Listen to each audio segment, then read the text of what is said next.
The ultimate Indian में आप सभी को अभिषेक सरकार का नमस्कार। तो वेस्ट बंगाल के अपडेट्स लेके आप तक फिर से आ गया हूँ। फिर से बहुत ही इंपॉर्टेंट अपडेट्स आए हैं वेस्ट बंगाल से। एक गर्व करने वाली बात है वेस्ट बंगाल के लिए, क्योंकि वेस्ट बंगाल को अभी रिसेंटली जनवरी महीने में ही न्यू ईयर का गिफ्ट मिल चुका है। जी हाँ दोस्तों, 5 जीआई टैग्स मिल चुके हैं वेस्ट बंगाल को। वेस्ट बंगाल के प्रोडक्ट्स को 5 प्रोडक्ट्स को जीआई टैग्स मिल चुके हैं। अब ये जीआई टैग्स क्या होता है? जीआई का मतलब है ज्योग्राफिकल इंडिकेशन। जी हाँ दोस्तों, मान लीजिए दार्जिलिंग की टी है, तो वो टी जब पूरे वर्ल्ड में फैलती है, पूरे वर्ल्ड के लोग जब उसको ख़रीदने लगते हैं, तो वर्ल्ड के लोग पूछते हैं यार ये चाय तो बहुत शानदार है, चाय उगती कहाँ से है? तो वहाँ पे एक जीआई टैग होता है कि ये जो चाय उगी है ये दार्जिलिंग की चाय है। तो जिस क्षेत्र में, जिस क्षेत्र की पहचान है वो प्रोडक्ट, उस क्षेत्र को एक पहचान मिलती है। एक आपको आप बोल सकते हो कि उसको एक सम्मान मिलता है, इज्जत मिलता है कि ये जो प्रोडक्ट पूरे वर्ल्ड में जा रहा है ये इस क्षेत्र में उगती है, इस क्षेत्र की स्पेशलाइजेशन है, इस जगह का ये खूबी है, खासियत है। तो वेस्ट बंगाल को टोटल 22 जीआई टैग मिल चुके हैं। वेस्ट बंगाल के टोटल 22 प्रोडक्ट्स ऐसे हैं जिनको जीआई टैग मिल चुका है। उसमें से एक दार्जिलिंग टी भी है, और अभी जनवरी में 5 और प्रोडक्ट को मिल चुका है। वो 5 प्रोडक्ट कौन से हैं ये एक एक करके आपको बताता हूं मैं। सबसे पहला जो प्रोडक्ट है वो है सुंदरबंस का मोबॉर्न हनी। जी हाँ दोस्तों, मोबॉर्न हनी बहुत ही अच्छे टाइप का हनी होता है, बहुत ही शानदार होता है, और रिसर्च में भी ये पता लगा है कि उसकी मेडिसिनल जो प्रॉपर्टीज़ है वो भी बहुत ज़्यादा होती है, थोड़ी डार्कर होती है, और उसमें बहुत सारी खासियत होती है। मोबॉर्न हनी को जीआई टैग मिला है, और मैंने खुद देखा है कि वहाँ पे सुंदरबन के जो लोग हैं वो कैसे शहद लेने जाते हैं, कैसे वो लोग जो हनी फार्मिंग है वो करते हैं, अपने लाइफ को कितना रिस्क में डाल के वो लोग जंगल में जाते हैं और वहाँ से शहद लेके आते हैं। सबसे बड़ा खतरा होता है शेर का। मैंने यहाँ तक भी उनके लोगों से सुना है कि जब वहाँ के लोकल लोग जो मर्द हैं वो जाते हैं हनी लेने के लिए, तब कोई गारंटी नहीं होती कि वो लोग वापस आएंगे या नहीं आएंगे, कितने दिन में आएंगे। अगर मान लो 7-8 दिन नहीं आते, तो वहाँ की वाइफ जो होती है, जो लोग गए हैं उनकी वाइफ जो होती है, वो मान लेते हैं कि उनको शेर खा गया होगा, शेर उठा ले गया होगा। तो इतना रिस्क लेके, इतना जीवन का रिस्क लेके वो लोग वहाँ पे शहद लेने जाते हैं। मैं खुद सुंदरबन गया हूँ एक बार, और मैंने ये लाइफ देखी है, बहुत ज़्यादा मुश्किल लाइफ होती है।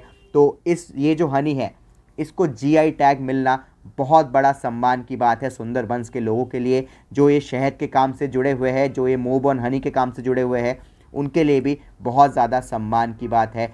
तो बहुत ही अच्छी बात है जीआई टैग मिलना मोबॉर्न हनी को। आप विश्व बांग्ला की वेबसाइट से मोबॉर्न हनी खरीद सकते हैं, बिल्कुल प्योर हनी।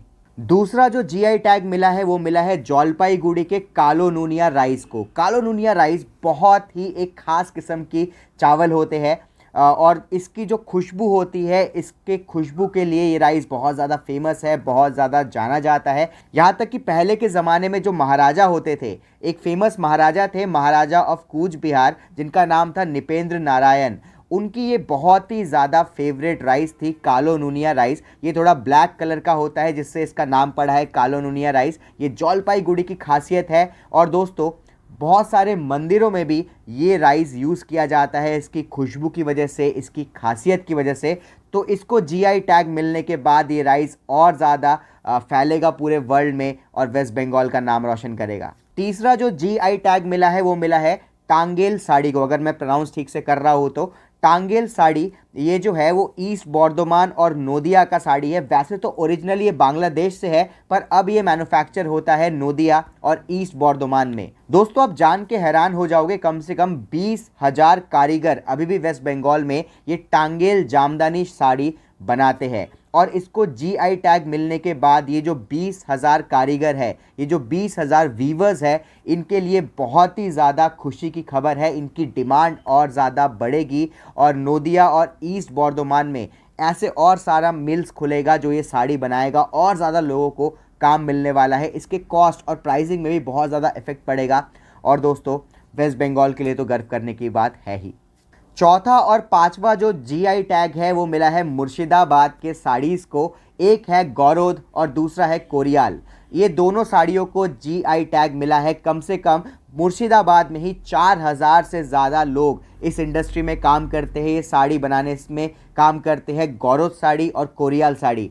ये बहुत ही इम्पॉर्टेंट है मुर्शिदाबाद के लिए। मुर्शिदाबाद के जितने भी वीवर्स हैं, जो कारीगर्स हैं, वो लोग बहुत ज़्यादा खुश हैं। वो लोग सेलिब्रेशन कर रहे हैं और कह रहे हैं कि बहुत सालों से वो लोग वेट कर रहे थे कि हमारे इन 2 वैरायटीज़ को जीआई टैग मिले और पूरी दुनिया में इनका नाम फैले और मुर्शिदाबाद का नाम पूरी दुनिया में जाए इन दोनों वैरायटीज़ की वजह से, और आज वो संभव हो गया है। तो वेस्ट बंगाल के ये 5 इम्पॉर्टेंट प्रोडक्ट्स, इनको जीआई टैग मिला है और पूरे वर्ल्ड में जल्द ही फेमस होने वाले हैं। जो भी लोग इनसे जुड़े काम करते हैं वो लोग बहुत ही अच्छा काम कर रहे हैं और उनका फ्यूचर बहुत ही ब्राइट है, क्योंकि अब वर्ल्ड में जाने वाला है इनका नाम।